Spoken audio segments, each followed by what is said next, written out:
Fala pessoal, todos bem? Sejam bem-vindos. Eu sou o William Godoy. Pedi para vocês deixarem o like no nosso vídeo. Não se esqueça também de deixar a sua curtida, se inscrever no canal. Você, amigo rubro-negro que ainda não está inscrito por aqui, ainda não conhece o nosso canal, cara, seja muito bem-vindo. Espero que você goste aqui do nosso canal, espero que você goste aqui dos nossos vídeos. Então aperta aí o botão vermelho de inscrever-se e nos acompanhe. Tamo junto.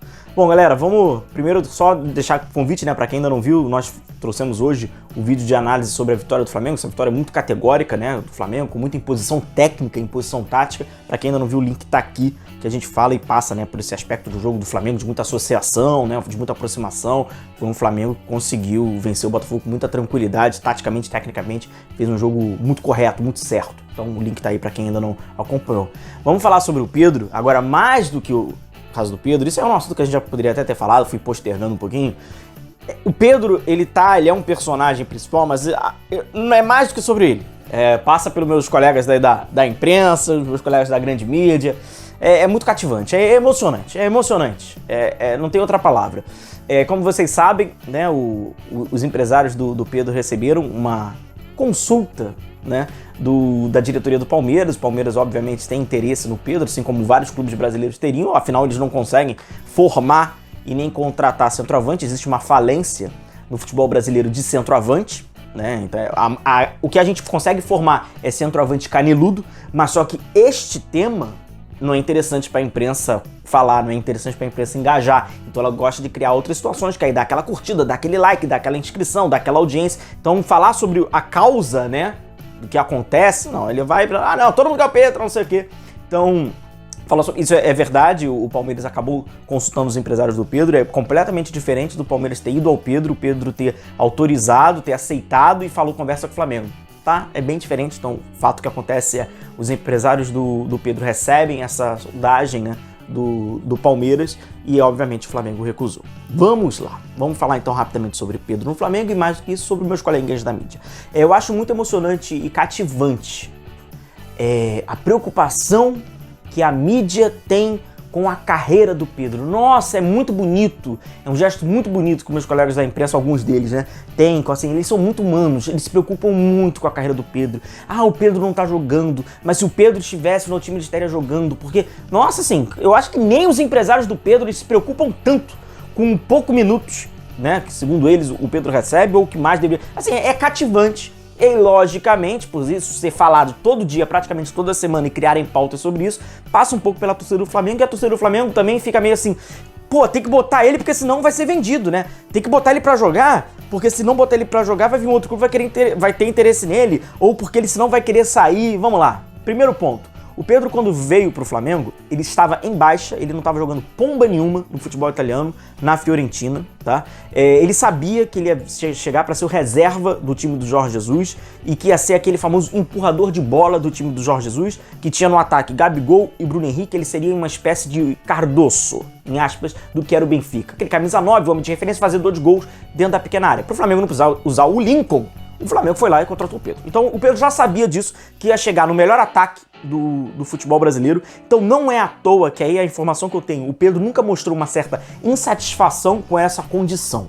A única insatisfação que o Pedro demonstrou, e aí todo mundo sabe, foi naquela situação que ele queria ter ido para as Olimpíadas, o Flamengo não liberou. Abre parênteses, estava no direito do clube não liberar. Então ou eles mudam esse critério, porque se ficar a caráter do clube, o clube, cara, tá pagando caro. O jogador, ele acha que quando for necessário, ele libera. Você pode achar sacanagem ou não, mas não tem muito o que se fazer. Então é isso. Então desde então, agora, em fevereiro de 2022, não tem interesse do Pedro sair. O Pedro nunca externou essa vontade, essa insatisfação. É lógico que ele quer jogar, assim como todo mundo quer jogar.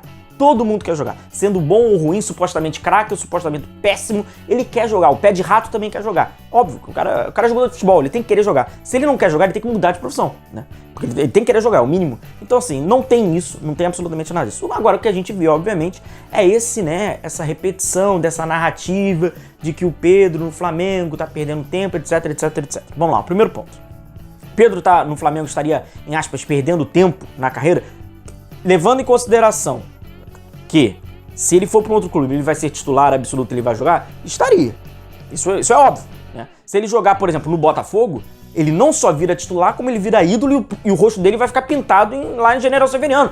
Mas é a realidade, pela carência que existe. Então assim, jogaria. Agora, ele estar no Flamengo, como algumas pessoas querem tratar essa narrativa, tá longe de ser ruim, muito pelo contrário. Disputa títulos, se tiver minutos pra jogar, ele vai estar jogando entre os melhores. Agora, o grande ponto que tem que ser debatido, que não debatem, é o seguinte: o Pedro está aproveitando os minutos para quando joga, ele merece uma sequência, ele que não teve a sequência, quando ele teve oportunidade ele rendeu, dá para jogar Pedro e Gabigol junto, como é feito isso? Esses debates a gente não vê. O que a gente vê unicamente é, Pedro tem que sair do Flamengo para jogar. O debate nunca traz a possibilidade de jogar juntos, ou se jogou mal. Existe um fenômeno. Eu quero que vocês observem isso, para quem ainda não tá atento. O Pedro nunca jogou mal, segundo uma grande parte da mídia. Vocês têm certeza? Não existe crítica pro Pedro. Não existe crítica. Existem, de fato, dois Pedros. Existe esse Pedro, né, que a gente vê entrando no Flamengo, que realmente não recebe sequência, que poderia receber uma sequência maior. A gente sabe como é que é o circuito ali, facilita pro atacante ter mais mobilidade, por exemplo, quando a gente fala do Gabigol, etc. Mas poderia. Tem jogo realmente o Pedro tem que entrar, tem jogo que pede mais o Pedro na questão da bola tá cruzada. Existe esse Pedro que erra, que também perde gol, que às vezes dá canelada. Jogo contra o Bragantino, a gente até lembra, né? O goleiro dá o chutão, a bola ia sair, ele tentou dominar, tal, que enfeita pra cacete. Ninguém fala das enfeitadas do Pedro, né? O Pedro vai dar um chute, a bola para primeiro no peito, vai pra coxa, volta, vai dar 3 piruetas com a bola pra fazer a finalização. É o desenho de super campeões. Ninguém fala disso. Que ele perdeu objetividade pra cacete. Ninguém fala disso, das enfeitadas.